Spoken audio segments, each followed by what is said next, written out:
ఆరోగ్యంగా ఉన్నారా? సంతోషంగా ఉన్నారా? సంతోషం లేదండి ఎవరిదైనా. దేవునికి స్తోత్రం. దేవుని బిడ్డలు ఎప్పుడు సంతోషంగా ఉండాలి. సంతోషంగా ఉండే వారికి దేవుడు శుభవర్తమానం తెచ్చాడంట.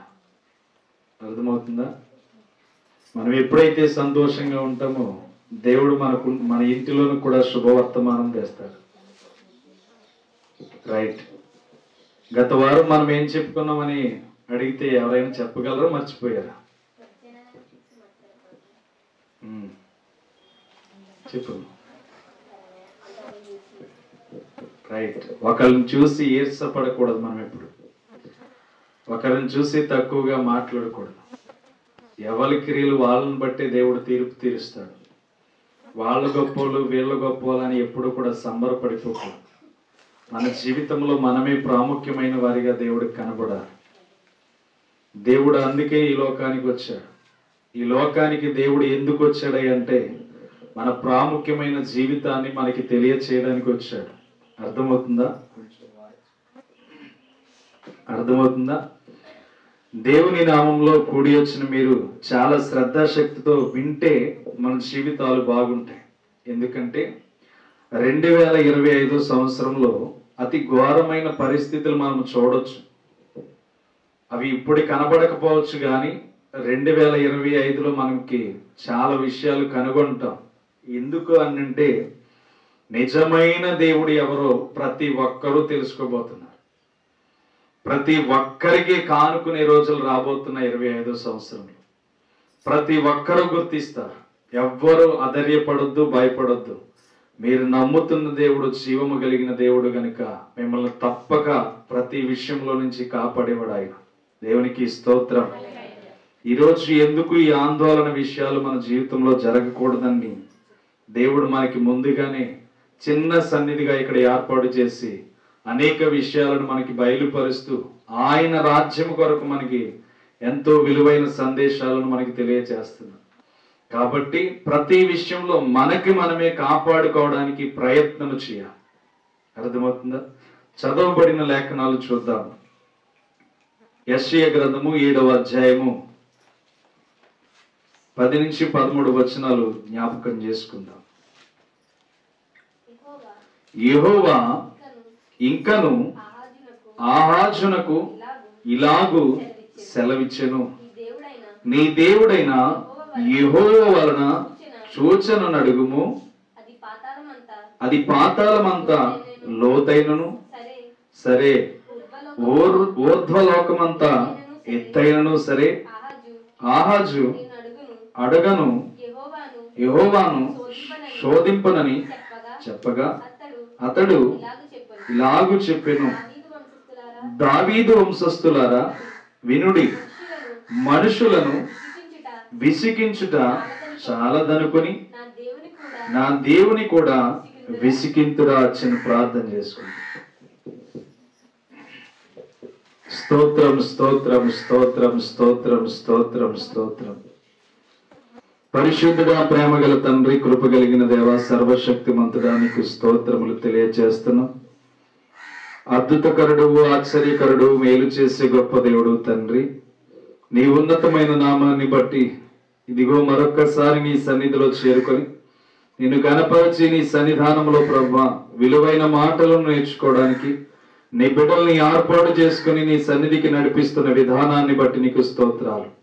ఈ లోక రాజ్యము శాశ్వతము కాదని, పరలోకమే మాకు శాశ్వతమని, జీవిస్తున్న మేము నీకు కోపము రేపకూడదని, ఆ కోపములో మేము బందీలము కాకూడదని నీ కృపచేత మమ్మల్ని కాపాడడానికి తండ్రి ఇదిగో మమ్మల్ని అందరినీ ఈ రీతిగా ఏకభావంతో నడిపిస్తున్నందుకు స్తోత్రాలు.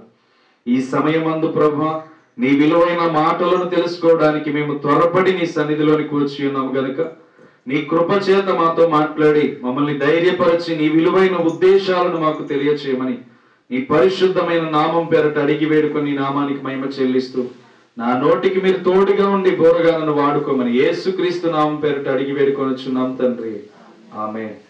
దేవుని నామంలో కూడి వచ్చిన మీ అందరికీ హృదయపూర్వక వందనాలు. మీ అందరికీ లేదా? దేవునికి స్తోత్రం.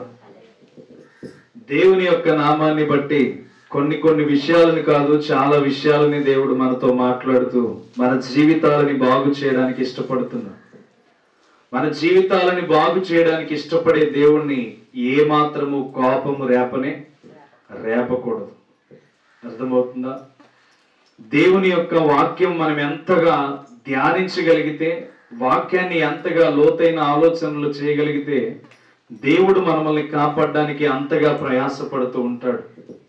ఎల్లకాలము దేవునితో ఉంటే మనల్ని ఎవరు పోషిస్తారో అనుకోవచ్చు. దేవుడే మనల్ని పోషించేవాడు. ఏ సమయం అందైనను, ఏ ఆలోచన అందైనను, ఏ విధానం అందైనను, మనకి ఏ సమస్య వచ్చినా దేవుడు ప్రతి విషయంలో తన కార్యాలను చేసుకుంటూ ముందుకు వెళ్తాడు.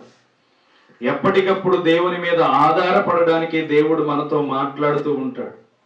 ఎప్పటికప్పుడు దేవుని మీద ఆనుకోవడానికే దేవుడు మనకి తెలియచేస్తూ ఉంటాడు.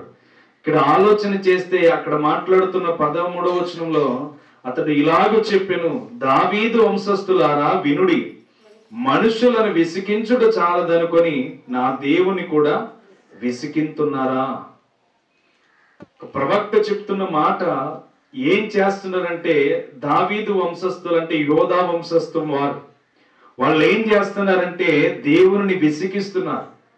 ఏ రీతిగా విసిగిస్తున్నారంటే, విగ్రహాల చుట్టూ తిరుగుతూ, పనికిరాని వాటి చుట్టూ తిరుగుతూ ఎంతగానో వారిని గాయపరుస్తూ లేనిపోని వాటిపైన దృష్టి పెట్టి తీసుకువెళ్తున్నారు. ఎంతమంది రాజులు గొప్పగా పరిపాలన చేశారంటే 41 మందికి 8 మంది మాత్రమే మంచిగా పరిపాలన చేశారు. ఎంతమంది? 41 మందికి 8 మంది మాత్రమే మంచి రాజులుగా వాక్యంలో కనబడుతున్నారు. మరి మిగతా రాజులు ఏం చేశారంటే అన్యమైన వాటి చుట్టూ తిరుగుతూ, వ్యర్థమైన వాటి చుట్టూ తిరుగుతూ, దేవునికి కోపం రేపుతూ వాళ్ళ జీవితాలను వాళ్ళే నాశనం చేసుకున్నారు.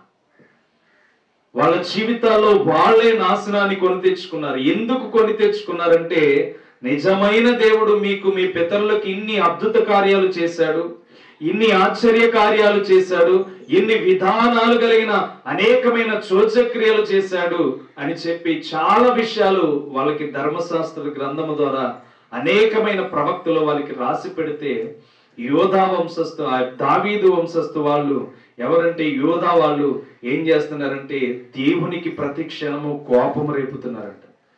41 మందికి కేవలం 8 మంది మాత్రమే పరిపాలన చేస్తున్నారంటే ఎంత కోపం ఆలోచన చేయండి. అంటే ఎంత కోపం దేవునిలో ఉందో ఆలోచన చేయండి. ఇప్పుడు ఆలోచన చేస్తే నేను రాజకీయ పరంగా మాట్లాడట్లేదు, కానీ ఒకప్పుడు జగన్ గారు చేస్తున్నప్పుడు పరిపాలన చాలా సంతోషంగా, పిడలో తిండి తినడానికి కానీ, వాళ్ళ ఫీజుల విషయంలో కానీ, తల్లిదండ్రులకు డబ్బులు వేయడం విషయంలో కానీ చాలా సదుపాయాలు ఏర్పాటు చేశారు. మరి ఈ పరిపాలన వచ్చినప్పటికి ఎలా ఉంది అంటే అందరూ తిట్టుకునే రీతిగా ఉంది. అవునా? ఇది ఎందుకు అని ఆలోచన చేస్తే మనం ఈ లోకంలో అప్పుడు జరుగుతున్నది కూడా అదే. మనకి రావలసినవి రాకపోతేనే మనం అంత బాధపడితే, పరలోకమందున్న దేవుని చిత్తాన్ని చేయకపోతే దేవుడు ఎంత బాధపడతాడు? అవునా కాదా? పరలోకమందున్న దేవుని చిత్తాన్ని మన తల్లి గర్భంలోనికి ఆయన మనల్ని పంపించి తన పిండముగా ఏర్పాటు చేసి 9 నెలలు మోసి ఆయన కాచి కాపాడి భద్రపరిచి ఏ అవయవము వంకర వెళ్లకుండా చక్కగా నిదానంగా ఈ లోకంలోనికి అడుగు పెట్టడానికి దేవుడు మనకు అవకాశం ఇస్తే, ఈరోజు మనము దేవుడిని విడిచిపెట్టి బ్రతికితే మరి దేవునికి కోపం రాదా? వస్తుందా? వస్తుంది. అందుకని దేవుని యొక్క కోపాన్ని తట్టుకునే వాళ్ళము కాదు మనం. ఆయన కోపాన్ని మాత్రం మనం భరించగలమంటే భరించలేం. ఎవరి మీదకి శాపాలు వస్తాయి, ఎవరి మీదకి దేవుని కోపం, దేవుని ఉగ్రత వస్తుందంటే దేవుని విషయాలకు లోబడకుండా ఉన్న వారి కుటుంబాల మీదకి దేవుని ఉగ్రత వస్తుంది. ఒక మనిషి మనల్ని సృజించాడు. ఆ సృజించిన వ్యక్తి మనుషుల చేత సృజించబడిన వాడు కాదు, ఆయన మాత్రమే యాక దేవుడై ఉన్నాడని చెప్పి మనము గుర్తించుకోవాలి.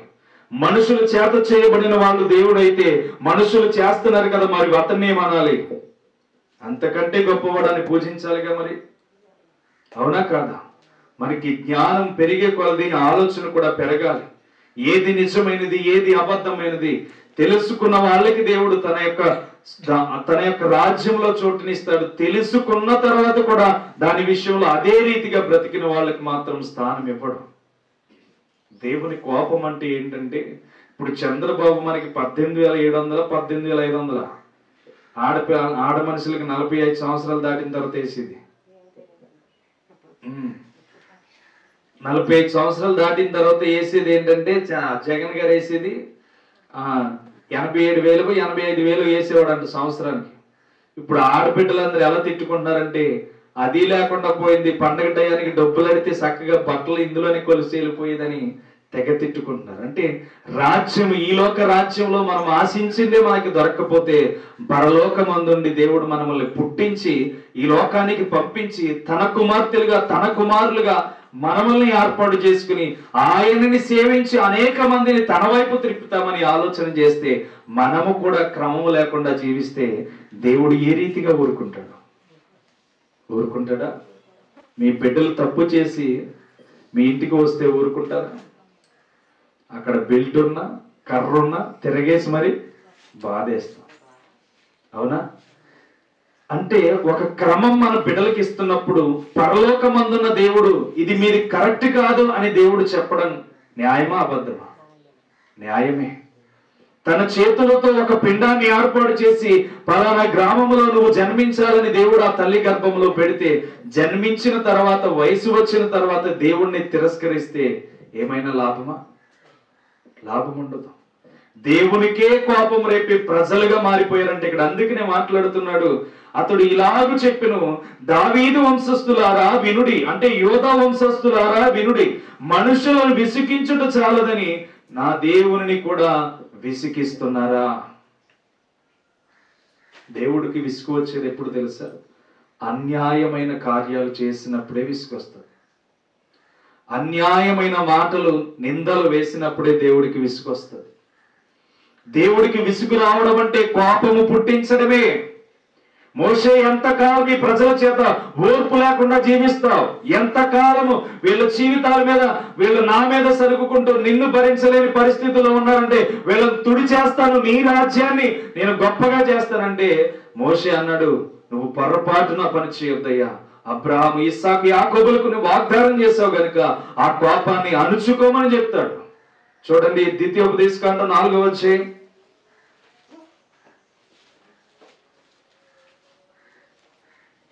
3వ అధ్యాయము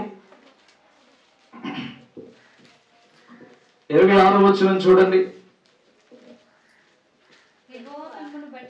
యెహోవా మిమ్మును బట్టి మా మీద కోపపడి నా మనవి వినకపోయెను, మరియు యెహోవా నాతో ఇట్లనెను, చాలును, ఇకను ఈ సంగతిని గూర్చి నాతో మాట్లాడవద్దు. ఏమన్నాడు తెలుసా మోషేతో ప్రభువు 26 లక్షల మందిని నడిపించాడు. పాప నడిపించిన మోషేని ఏమన్నాడు తెలుసా? నువ్వు ఏ మాత్రము యార్దానులో అడుగు పెట్టడానికి వీల్లేదు. యార్దాను దాటి కానానులో అడుగు పెట్టడానికి వీల్లేదు. నువ్వు ఆగిపోవాలి అక్కడ.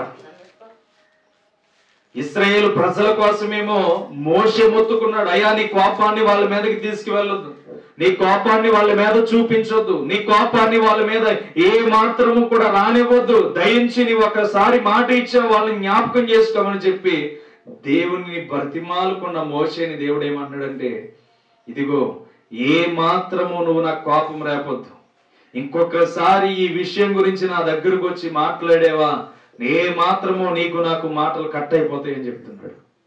నన్ను విసిగించొద్దు, నాకు కోపం రేపొద్దు. ఎందుకని తెలుసా? వెళ్ళి బండతో మాట్లాడమంటే వెళ్ళి బండను కొట్టినందుకు మోసే ఎంత పరిష్కారం అనుభవిస్తున్నా. సంతోషముగా కానాను చూడాలని బయలుదేరిన మోషే కానానులో అడుగు పెట్టలేకుండా ఆగిపోయాడు. ఈ జీవితంలో మనము కూడా ఆలోచన చేయవలసింది ఏంటంటే, మోషే ద్వారా మనము ఏం నేర్చుకోవాలి అంటే, మోషే చెప్తున్న మాట ఏంటో తెలుసా? నేను అనేక లక్షల మందిని నడిపించిన నన్నే కానానులో దేవుడు అడుగు పెట్టనివ్వలేదు.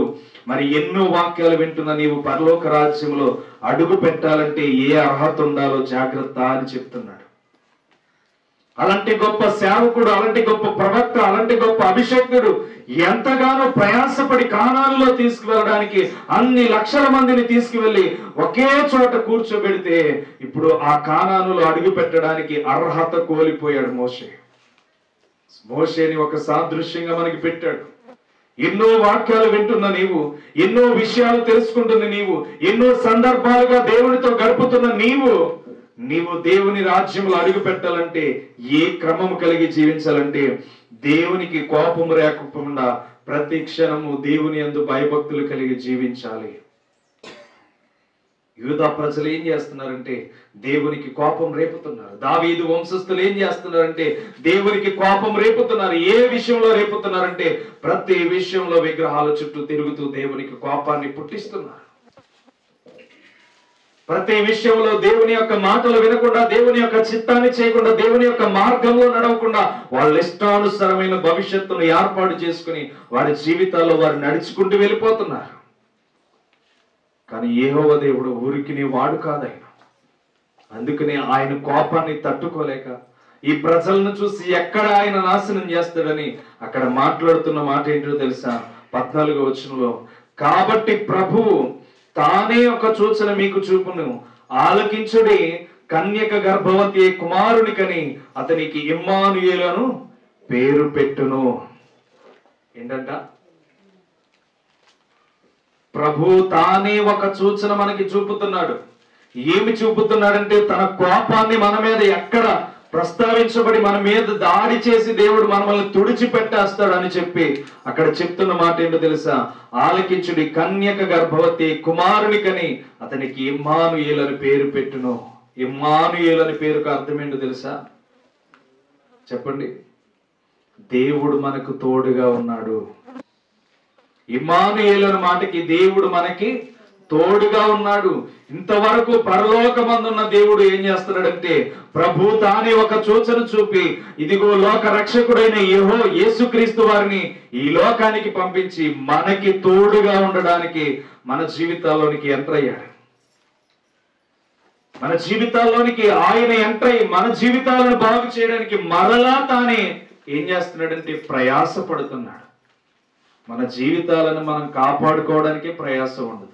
ఈ వారం చెప్పింది వచ్చే వారానికే పెట్టలెత్తికెళ్ళిపోయేలా ఉన్నాయి. అర్థమవుతుందా?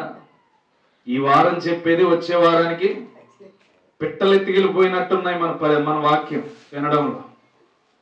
అందుకనే వాక్యం చెప్తూ దేవుడు ఏమన్నాడంటే కొన్ని త్రోవ పక్కన పడ్డాయంట, కొన్ని గచ్చు పొదల్లో పడ్డాయంట, కొన్ని రాతి నేలను పడ్డాయంట, కొన్ని మాత్రం సరైన నేలలో పడ్డాయంట. ఈ 3 పోయినాయి కానీ సరైన నేలలో పడ్డాయి మాత్రం పని చేసినాయి అంట. ఈరోజు నువ్వు సరైన నేలలో ఉన్నావు గనక నీవు పని చేయడం ప్రారంభించాలి. నీ విత్తనం బలమైన వేరుగా ఉండాలి. నీ విత్తనం బలమైన శక్తితో నింపబడాలి. అంటే నువ్వు సరైన నేలలో ఉన్నావు గనక నీవు మొలకెత్తడం ప్రారంభించాలి. రాతి నేలను పడ్డేవాడికంట ఏ మాత్రము పని ఉండదంట. ఏదో వాక్యం వినడానికి వస్తాయంట. సరిగ్గా వాక్యం అయిపోయిన తర్వాత బయటికి వెళ్ళిన తర్వాత అన్ని మర్చిపోయి టీవీ దగ్గర కాలు మీద కాలేసి కూర్చుంటాయంట. ఇవన్నీ ఎలాంటివంటే టీవీ దగ్గర కూర్చున్నవన్నీ రాతి నేలను పడ్డాయి. అంటే వాక్యం వీటిలో ఫలించదు. వాక్యం విని ఏ రీతిగా కూడా వాక్యం విని వెళ్ళిపోయిన వెంటనే ఆ వాక్యాన్ని బట్టి ప్రార్థన చేసేవి కాదు ఇవి. ఏం చేస్తాయంటే వాక్యం చెప్పారు కదా, ఆయన ఏదో బోధించుకుని వెళ్ళిపోయేలే ప్రసంగికుడు, నేను తర్వాత చూద్దాంలే అన్నట్టు బ్రతికే పిట్టలు అనమాట ఇవి. ఇవి ఏం చేస్తాయంటే మరలా టీవీ దగ్గరికి వెళ్ళి కాలు మీద కాలేసుకుని సరదాగా ఎంజాయ్మెంట్ చూస్తాయి. మరలా గచ్చి నేల పొదలు పడ్డాయేంటో తెలుసా? వాటిని అణిచివేస్తున్న వాటిని పైకి లేవనెత్తడానికి దేవుడు ప్రయాస పడుతుంటే మరలా వెళ్ళి కజ్జాలు పెట్టుకుంటాయంట. ఏం చేస్తాయి? గొడవలు పెట్టుకుంటాయి, సమాధానం లేకుండా జీవిస్తాయి. వాళ్ళు అలాంటోళ్ళండి, వీళ్ళు ఎలాంటోళ్ళండి. ఈ గచ్చి పొదలంతా అదే. వాళ్ళు ఎలా బ్రతుకుతారండి, ఒకళ్ళ మీద నింద వేయడమే తప్ప వాళ్ళని వాళ్ళుగా సరి చేసుకునే ఆలోచన వారిలో లేనే లేదు. వీళ్ళు ఏం చేస్తారంటే గచ్చి పొదలు వాళ్ళని అణిచివేస్తారు. అవకాశం బయటికి రానే రాదు. అర్థమవుతుందా? మరి రాతి నేలను పడ్డాయంట పిట్టలు ఎత్తుకుపోతాయంట. పిట్టలు ఎత్తుకుపోవడం అంటే సాతాను ఎత్తుకుపోతాడు. వాక్యం విన్నాం, ప్రసంగం బాగా చెప్పిడియాలని అన్నీ చెప్పిడిగా నీ జీవితంలో అప్లై అవుతుంది. అది నీ జీవితంలో అది బాగుంటుందా? సహోదరుడు చాలా బాగా చెప్పాడు, ఈ రోజు వాక్యం అర్థవంతంగా చెప్పాడు. కానీ ఆ వాక్యం నీలో పనిచేసేలా ఉంటేనే అది అర్థవంతమైన వాక్యం. నీలో నిర్మించుకుంటే అది అర్థవంతమైన వాక్యం. బాగా చెప్పడం గొప్ప కాదు, ఆ చెప్పిన వాక్యాన్ని నీ జీవితంలో నిర్మించుకోవడమే సరైన నేలలో పడడం. సరైన నేలలో ఎప్పుడైతే పడతాయో ఆ వాటికి విత్తనాలు సరైనవి కాయడం ప్రారంభిస్తాయి. సరైన మార్గంలో ఆ విత్తనాలు ఎదగడం ప్రారంభిస్తాయి. వాటి విత్తనాలు బహుగా అభివృద్ధి పొందుతూ అనేక మందికి ఆకలి తీర్చేవిగా మార్చబడతాయి. నువ్వు ఆకలి తీర్చే రీతిగా ఉన్నావా? నీ ఆకలి సరిపోతుందా? ఆలోచన చేయండి. మన ఆకలి కాదు, ఇంకొక ఆకలి మనం తీర్చే రీతిగా ఉండాలి. దేవుడు అదే నేర్పిస్తున్నాడు. పరలోకమందుండి ఈ లోకానికి ఇమ్మానుయేలుగా దిగి వస్తున్నాడంటే మనకి తోడుగా ఉండడానికి ఆ ఇమ్మానుయేలు దిగి వచ్చాడు. అతనికి ఇమ్మానుయేలు అని పేరెందుకు పెట్టబడిందో తెలుసా? దేవుడు మనకి ఒక తోడుగా ఉన్నాడు, ఒక ప్రొటెక్షన్ ఇచ్చాడు, ఒక ఆ బలమైన కృపను మనకి తోడుగా ఉంచాడు. ఆయన బలమైన రెక్కల క్రింద మనకి భద్రతనిచ్చాడు గనుక ఆయన ఇమ్మానుయేలు అని పేరు పెట్టబడబడింది. అర్థమవుతుందా? ఇమ్మానుయేలు అనే పేరుకి దేవుడు మనకి తోడుగా ఉన్నాడని అర్థం. మరి దేవుడు మనకి తోడుగా ఉంటే ఎవరిని ఆశ్రయించాలి? మనుషులనా దేవుణ్ణా? దేవుణ్ణి ఆశ్రయించాలి. దేవుడిని ఆశ్రయిస్తేనే పనులు జరుగుతాయి. దేవుణ్ణి ఆశ్రయిస్తేనే కార్యాలు జరుగుతాయి. దేవుని యందు ప్రయత్నాలు చేస్తేనే అద్భుతాలు జరుగుతాయి. దేవుని పాదాలను పట్టుకుంటేనే సూచక్రియలు జరుగుతాయి. దేవునితో సహవాసం చేస్తేనే అద్భుతాలు, అనేకమైన కార్యాలు దేవుడు మన కుటుంబంలోనికి తీసుకువచ్చి పెడతాడు. అర్థమవుతుందా? దేవుడు మనకి తోడుగా ఉంటే దేవునికి కూడా మనం అవకాశం ఇవ్వాలి. దేవుడు నాకు తోడుగా ఉండేలాగా అని చెప్పి. రాతి నేలను పడ్డవాటిగా, గచ్చ పొదలలో పడ్డవాటిగా, లేకపోతే పనికి రాని విత్తనాలుగా మిగిలిపోతే ఏ మాత్రము కూడా నీ జీవితానికి ప్రతిఫలం ఉండదు. విలువైన సందర్భానుసరమైన వాక్యం మనకి వినబడుతున్నప్పుడు దేవునికి కోపము రేపక ఆయన యందు సమాధానం కలిగి మనం జీవించాలి. ఒకరి యందు ఒకరి ప్రేమ కలిగి జీవించాలి. ఒకరి యందు ఒకరి సమాధానంతో సంతోషంతో శత్రువును ప్రేమించే రీతిగా మన జీవితాలు మారిపోవాలి. మాట్లాడని వారితో వాక్యం విన్నప్పుడు నేను వారితో మాట్లాడాలి అనే సమాధానం నీలోనికి వచ్చేయాలి. తెలుసా? అప్పుడే నీవు విత్తనం ఫలించే రీతిగా ఉంటది. మాట్లాడని ప్రతి ఒక్కరితో నీవు మాట్లాడడం ప్రారంభించాలి. దేవుడికి ఏది ఇష్టం అంటే నీ శత్రువుని ప్రేమించడమే దేవుడికి ఇష్టం. నీ శత్రువుని బలమైన ఆలోచనలతో ఆయన కృపచేతను వారిని ప్రేమించడమే ఆయనకి ఇష్టం. ఈరోజు మీ శత్రువులను ప్రేమించకపోతే దేవుడు మిమ్మల్ని ప్రేమించడు. మీకు తోడుగా ఉన్న దేవుడు ఎందుకు తోడుగా ఉంటాడో తెలుసా? మీకు వచ్చే విపత్తులన్నింటినీ తప్పించడానికి మీకు తోడుగా ఉన్నాడు. అయితే ఆయన తప్పించే ప్రతి విషయంలో మీరు దేవునికి అవకాశం ఇస్తున్నారో లేదో జ్ఞాపకం చేసుకోండి. మీరు దేవునికి అవకాశం ఇస్తున్నారా, లేకపోతే మీ ఇష్టానుసారంగా మీ జీవితాలు నడుస్తున్నాయనుకో పర్వాలేదు. ఈ లోకం వరకే మీ ఇష్టానుసరమైన జీవితం నడుస్తుంది. మరి పరలోకంలో అటువంటి ఇష్టానుసరమైన బ్రతుకు ఉండదు. ఎవరి ఇష్టమైనట్టు వాళ్ళు జీవించడం కుదరదు. ఎవరికి నచ్చినట్టు వాళ్ళు నడిచేయడం కుదరదు. ఇక్కడ వరకే నీ ధనాన్ని బట్టి, నీ యొక్క ఆస్తిని బట్టి, నీ యొక్క సొమ్మును బట్టి సంతోషంగా జీవించగలవు. నీ యొక్క జీవితాన్ని బట్టి సంతోషముగా నడవగలవు. కానీ పరలోకమందు నీ ఇష్టము నెరవేర్చబడదు. ఆ రాజ్యం ఆయన చేతిలోనికి వెళ్ళిపోతుంది. రాజ్య పరిపాలన చేసేవాడు ఆయన. రాజ్యమును ప్రతి విషయాన్ని జరిగించేది ఆయన. అలాంటప్పుడు ఇంకా రాజ్యం చేసేవాడు తప్ప ఇంకెవరుంటారు?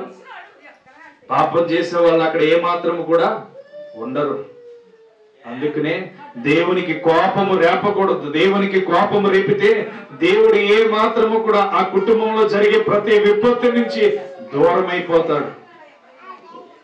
అర్థమవుతుందా? దేవుని విషయాలను ఎప్పుడు ఖండితముగా తీసుకోవాలి. దేవుని విషయాలను మన జీవితాల కొరకు ప్రత్యేకంగా ఏర్పాటు చేసుకోవాలి.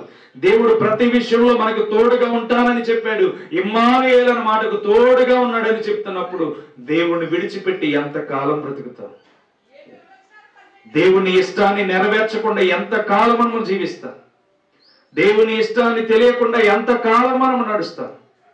దేవుడు అంటాడు, చాలా విలువగా తన ప్రేమను తెలియచేయడానికి ఇష్టపడుతూ ఉంటాడు.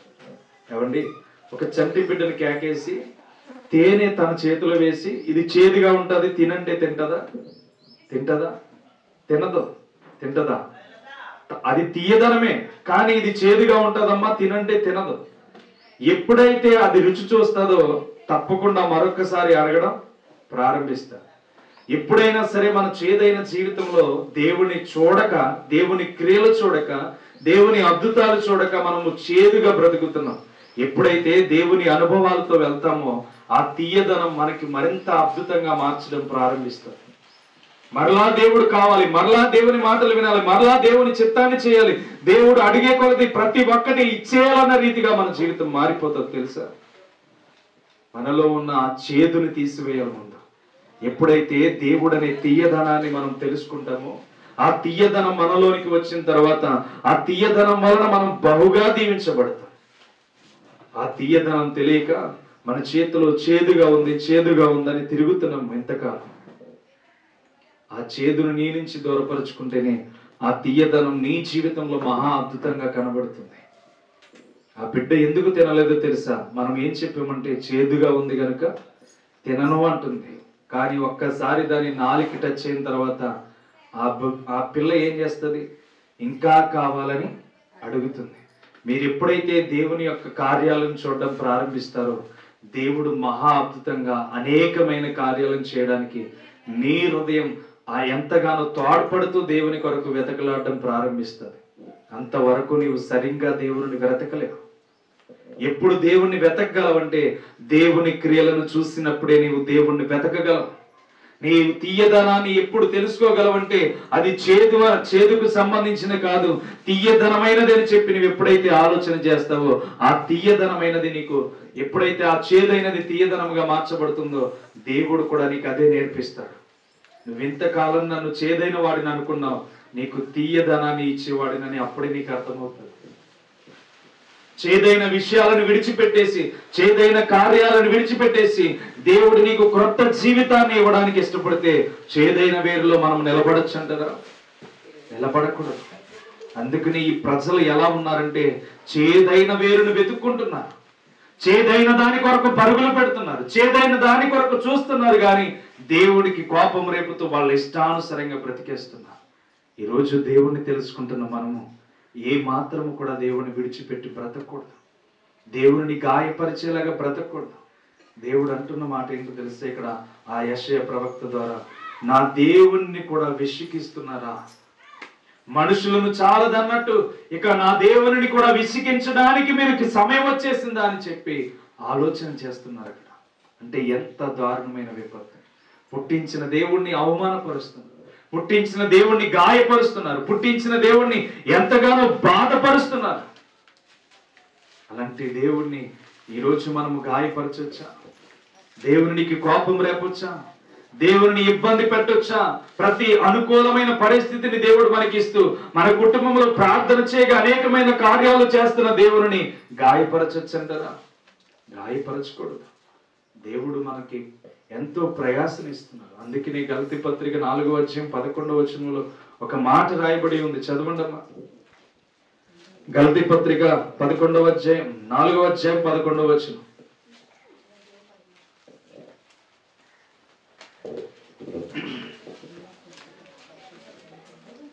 గలతీ పత్రిక 4వ అధ్యాయం 11వ వచనం. మీ విషయం అంటే మన విషయమై నేను పడిన కష్టము వ్యర్థమైపోవునేమో అని మిమ్మును గూర్చి భయపడుచున్నాను.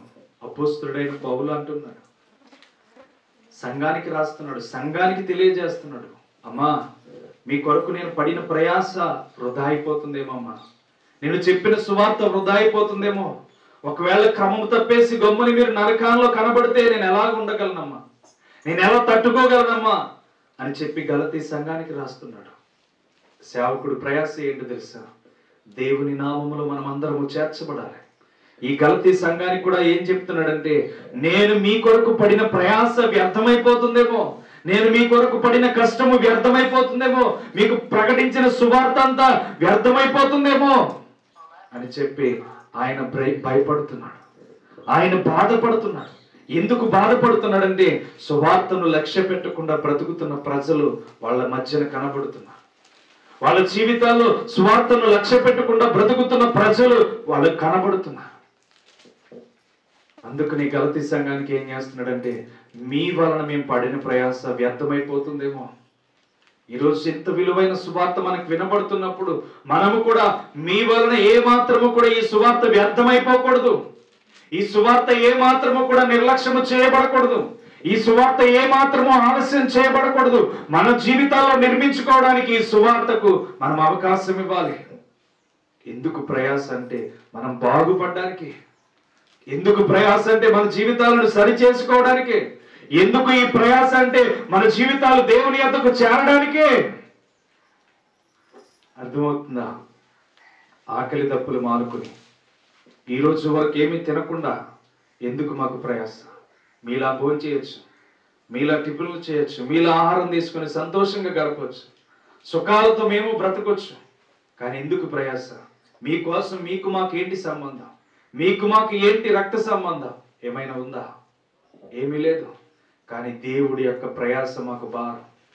ఆయన నిజమైన సృష్టికర్త, ఆయన నిజమైన దేవుడు. ఆయన మనుషుల చేత పుట్టించిన వాడు కాదు, ఆయన మనుషుల్ని పుట్టించిన వాడు.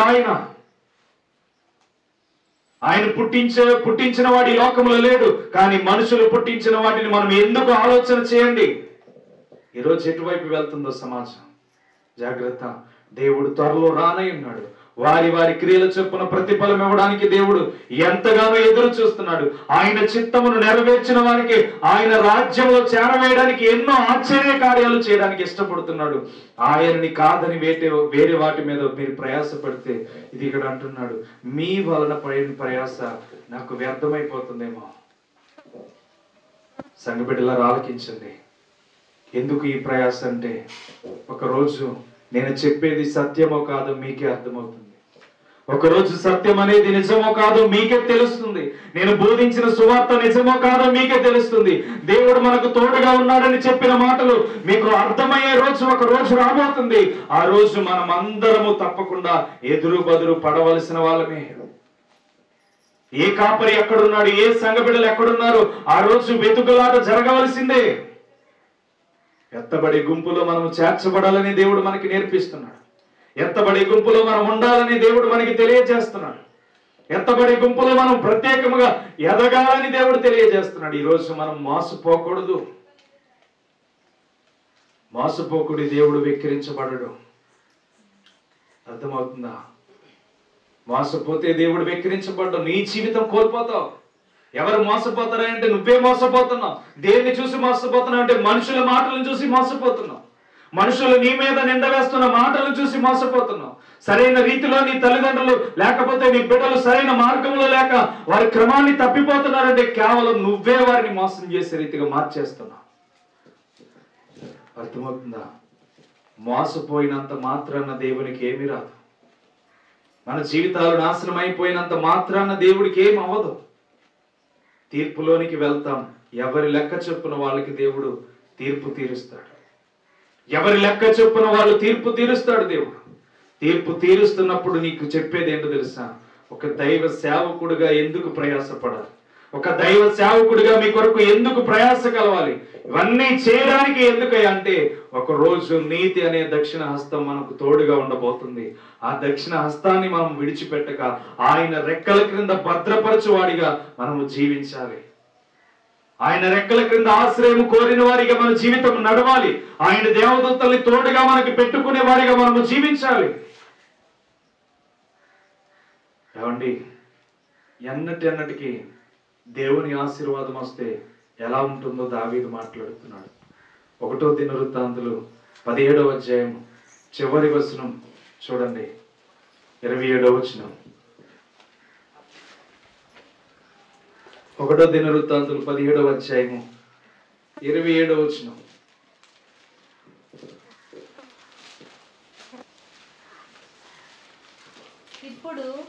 ఇప్పుడు నీ దాసుని సంతతి నిత్యము నీ సన్నిధిన ఉండునట్లుగా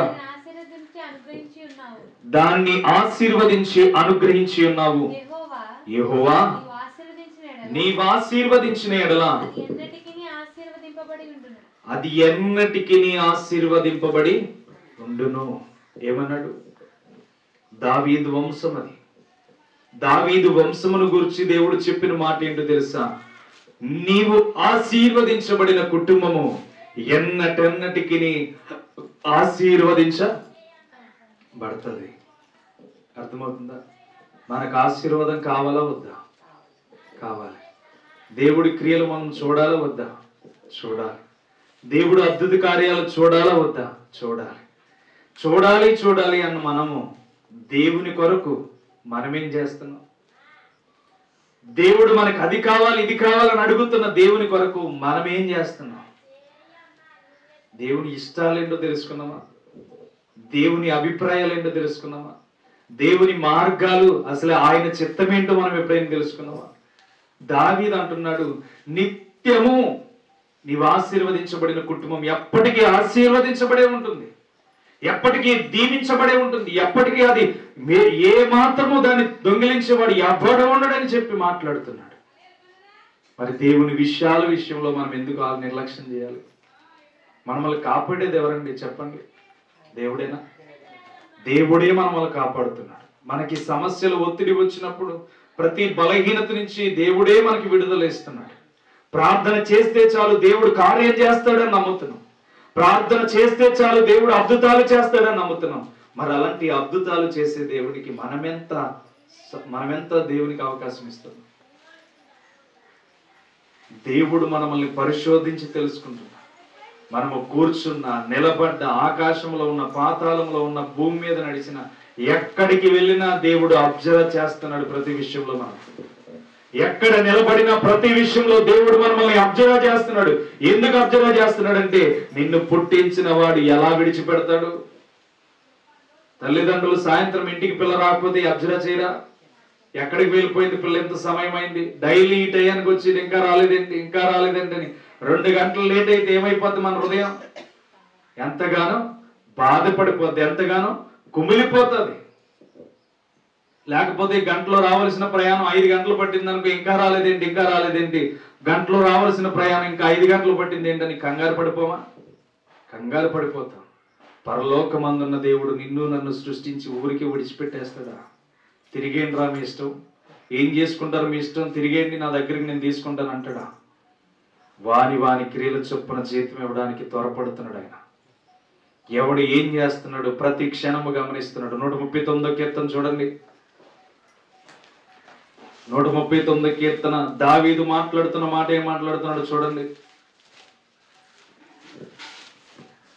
4వ వచనం, యెహోవా నా మాట నా నాలుకకు రాకమునుపే అది నీకు పూర్తిగా తెలిసి ఉన్నది.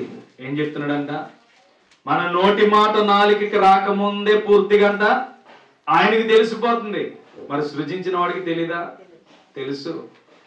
నువ్వేం మాట్లాడబోతున్నావు, లేకపోతే శత్రువు దగ్గరికి వెళ్ళి మిత్రులుగా తెగ మాట్లాడేసుకుని లోనంతా ద్వేషం పెట్టేసుకుంటే ఏం మాట్లాడుతున్నావు నువ్వు గమనించకపోవచ్చు, కానీ ఎవరు గమనిస్తారు? అర్థమవుతుందా? ఆమె మీద చాలా కోపం, దీంతోనే మాట్లాడాలా, దీని ఎదురైంది దీంతోనే మాట్లాడాలా, ఈమెతో మాట్లాడితే నాకు టైం వేస్ట్ అని లోనేమో కుళ్ళెట్టేసుకుని పైకి మనమే కదా. అర్థమవుతుందా? ఇక్కడ నాలికకి నోటి మాట రాకముందే దేవుడు ఏం చేస్తాడంట? ఎరిగి ఉన్నాడంట. అర్థమవుతుందా? ఎదుట వాడితో మాట్లాడినప్పుడు ఇక్కడి నుంచి మాట్లాడితే నీ హృదయాన్ని ఎరిగే దేవుడు నీకు సమాధానాన్ని ఇస్తాడు. అర్థమవుతుందా? ఇక్కడి నుంచి మాట్లాడితేనే నీ జీవితం బాగున్నట్టు, ఇక్కడి నుంచి మాట్లాడితే ఫలితం లేనట్టే. అర్థమవుతుందా? ఇక్కడ అంటున్న మాట చూడండి, యెహోవా మాట నా నాలుకకు రాకమునిపే అది నీకు పూర్తిగా తెలిసి ఉన్నది. మనుషుల ఎదుట నీవు నటించవచ్చు కానీ పరలోకమందున్న దేవుని ఎదుట నటించలేవు. పరలోకమందున్న దేవుని ఎదుట నటించాలనుకుంటే అది నీవే మోసపోతున్నట్టు. పరలోకమందున్న దేవుని ఎదుట నటించాలనుకుంటే నువ్వు మోసపోతున్నట్టు. అందుకనే మోసపోకుడే దేవుడు వెక్కిరించబడడు. మరెవరు మోసపోతున్నారు?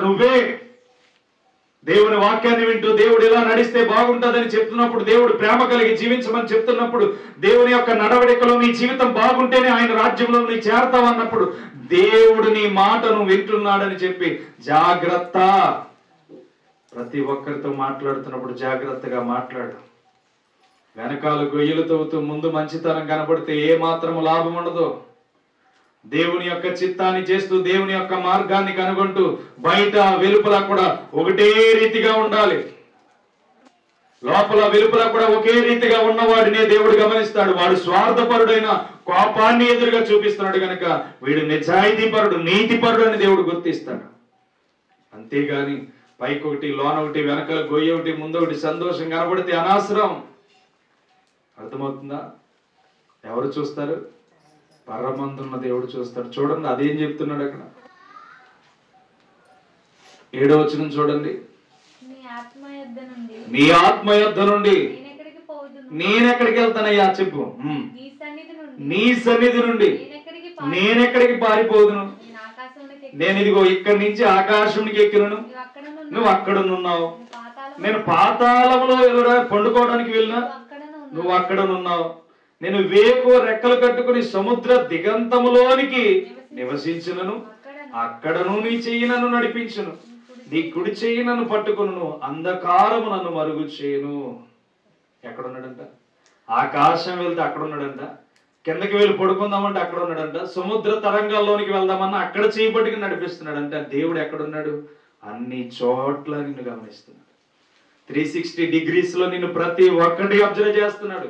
నీ మైండ్ లో ఏది రన్ అవుతుందో ఇప్పుడు కూడా దేవుడు నిన్ను అబ్జర్వ్ చేస్తున్నాడు. నువ్వు తగ్గించుకోవాలనుకుంటున్నావో, లేకపోతే ఈ మాటలు విని వృధాగా విడిచిపెట్టాలనుకుంటున్నావో, ఈ మాటలు విని క్రమముగా నడుచుకోవాలనుకుంటున్నావో, నీ దేహాన్ని ఇప్పుడు 360 degrees లో దేవుడు నిన్ను ఏలుబడి చేస్తూనే ఉన్నాడు. అర్థమవుతుందా? దేవుడు ఊరికే నిన్ను సృజించలా, ఏదేదో చేసేస్తావని సృజించలా, ఏదేదో చెందుతుందని ఈ లోకంలో గురించి సుఖభోగాలతో జీవిస్తావని ఈ లోకానికి పంపించలా. తన చిత్తమును నెరవేర్చడానికి మాత్రమే ఈ లోకంలోనికి ఆయన నిన్ను పంపించాడు. తన మాటలను నెరవేర్చడానికి మాత్రమే ఈ లోకంలోనికి ఆయన నిన్ను పంపించాడు. నీ ఇష్టానుసారంగా ఊరేగడానికి ఈ లోకం శిథిలమైపోతుంది. నీ ఇష్టానుసారంగా నెరవేర్చుకోవడానికి ఈ లోకం అంతా ఒక రోజు లయమైపోబోతుంది. మరి ఏది శాశ్వతమైన రాజ్యం అంటే పరలోకమందున్నదే శాశ్వతమైన రాజ్యం. ఆ రాజ్యం కొరకు ఎవడైతే సిద్ధపాటు కలిగి, ఎవరైతే వేకుని లేచి, ఎవరైతే దేవుని సన్నిధిలో ప్రార్థనలు చేస్తూ వాక్యాన్ని చదువుతూ దేవుని చిత్తాన్ని గైకొనుటూ ముందుకు వెళ్తారో వాళ్ళకే ఆ నిత్య రాజ్యం లభిస్తుంది. అర్థమవుతుందా? ఇమ్మానుయేలు దేవుడికి అర్థం ఏమిటో తెలుసా? దేవుడు మన చుట్టూ మనకి తోడుగా ఉన్నాడని అర్థం. అర్థమవుతుందా?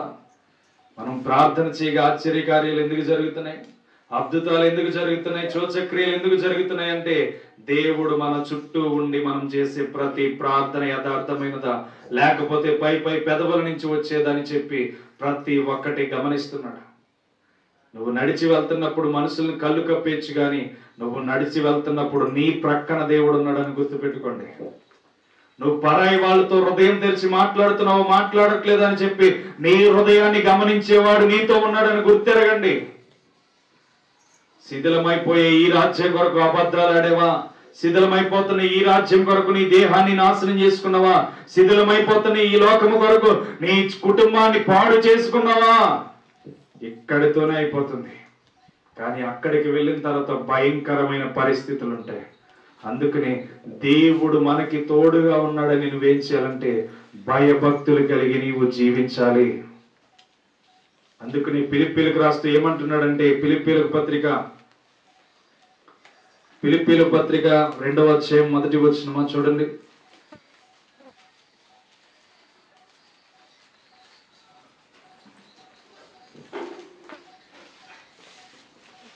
చదవండి. ఫిలిప్పీలకు 2:1.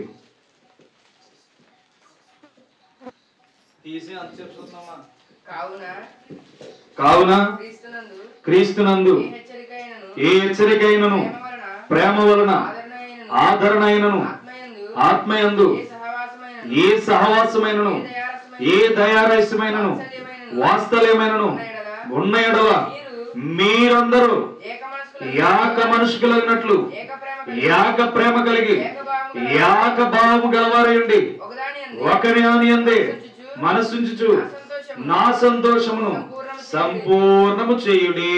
అక్కడ మరలా మాట్లాడుతున్నాడు చూడండి. కక్ష చేతనైన వృద్ధాతిశయము చేతన నేను ఏమీ చేయక వినయమైన మనస్సు గలవారి ఒకరినొకడు తన కంటే యోగ్యుడని ఎంచుచు మీలో ప్రతివాడు తన సొంత కార్యములను మాత్రమే కాక ఇతర కార్యములను కూడా చూడవలెను.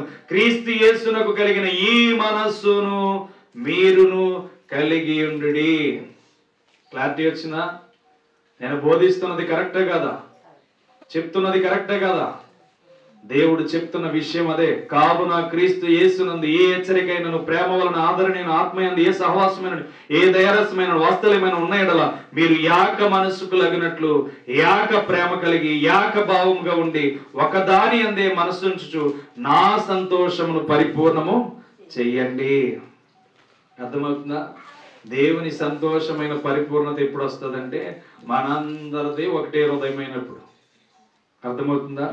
ఇప్పుడు చెప్పండి, మన అందరిదే ఒకటే హృదయమా? చెప్పండి. నేను వెళ్ళి ప్రార్థన అయిపోయిన తర్వాత నేను వేరే ఆలోచనలో ఉంటాను. మీరు వెళ్ళి కూర వండాలా, సాయంత్రం ఏ వంట చేయాలి, చికెన్ తెస్తావా నాన్న, చికెన్ తేవి ఇవాళ ఆదివారం స్పెషల్ కదా, టీవీ రిమోట్ కాడ కూర్చునేది ఒకరు, ఫోన్ ఇచ్చుకుని నొక్కేది ఒకరు, రీల్స్ చేద్దామని ఇంకొకరు, ఇవన్నీ జరుగుతూ ఉంటాయి. మనందరిది ఏక మనసు అంటారా? కాదు. అందుకని ఇక్కడ అంటున్నాడు మనం అందరము కూడుకున్నప్పుడంట యాక మనస్కులై దేవుని యందు ప్రేమ కలిగి ఉండాలంట. అర్థమవుతుందా? నేను వెళ్ళి ఎలా అయితే దేవుని కొరకు ఆలోచన చేస్తానో మీరు వెళ్ళి కూడా దేవుని కొరకు ఆలోచన చేస్తేనే నీది నాది ఒక యాకేభిప్రాయం అవుతుంది.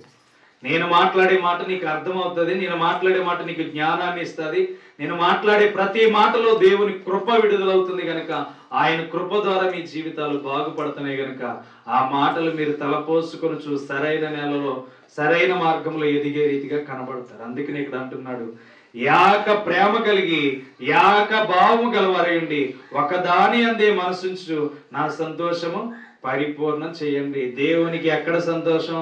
దేవుని క్రియలు చేసినప్పుడే సంతోషం. మనం అందరము ఒకే ఆలోచనతో ఒకే కుటుంబముగా ఉన్నప్పుడే దేవునికి సంతోషం. సంఘం అంటే సంఘములోని కూడుకుంటున్న ప్రతి ఒక్కరు యాక కుటుంబమే. అర్థమవుతుందా? యజమానుడు కుటుంబాన్ని పోషించడానికి సేవకుడిగా వస్తాడు. కుటుంబంలో ఉన్న పిల్లలందరూ ఏం చేయాలంటే మన హృదయాలన్నీ సన్నిధిలోనికి వచ్చినప్పుడు ఎంత మీలో ఒకరికొకరు కక్షలు ఏమైనా ఉంటే జాగ్రత్త తుడిచేసి జాగ్రత్తగా యాకాభిప్రాయానికి వచ్చేయాలి. అర్థమవుతుందా? మీలో కోపాలుంటే లింక్ పడదు. సైన్ ఎప్పుడైనా లింక్ బలంగా ఉండాలంటే ఆ గొలుసు ప్రతి లింకు జాయింట్ అయి ఉంటేనే బలంగా ఉంటుంది, దేన్నైనా బలంగా లేపగలుగుతుంది. అదే ఆ లింక్ లో ఏమైనా అతుకులు ఉన్నాయనుకో బలమైనది లేపేటప్పుడు మధ్య జాయింట్ ఏమవుతుంది? వదిలేద్ది. అలాగే దేవుని సన్నిధిలోనికి వచ్చిన మనం అందరం ఒకటే ప్రేమ కలిగి ఉండాలి. నీకెవరి మీద కోపం ఉందని అసలు వారం రోజులు కోపం పెట్టుకున్నాం, సేవకుడు వచ్చి చెప్పాడు ఆ కోపాన్ని ఏం చేయాలంటే విడిచిపెట్టి వాళ్ళతో సమాధానపడి మాట్లాడడం ప్రారంభించాలి. అదే కోపాన్ని పెంచుకుని వెళ్తే నీ ఆయుష్లో చాలా దినాలు వేస్ట్ అయిపోతాయి, వాళ్ళతో బంధుత్వం చాలా వృధా అయిపోతుంది. అర్థమవుతుందా? కాబట్టి దేవుడు చెప్తున్న మాట నేను చెప్తున్న మాట కాదండి, దేవుడు చెప్తున్న మాటే. మీరు యాక మనస్సుకు లగినట్లు యాక ప్రేమ కలిగి యాక భావం కలగారు నుండి ఒకదాని అందే మనం అందరం మనసుంచు నా సంతోషము పరిపూర్ణము చేయమంటున్నాడు. అంతకంటే గొప్ప ధన్యత లేదు. అందుకనే మనం ఒకరి పట్ల ఒకరు ప్రేమ కలిగి జీవించడం అనేది చాలా ప్రాముఖ్యం. ఎందుకంటే దేవుడు మనకి తోడుగా ఉన్నాడు.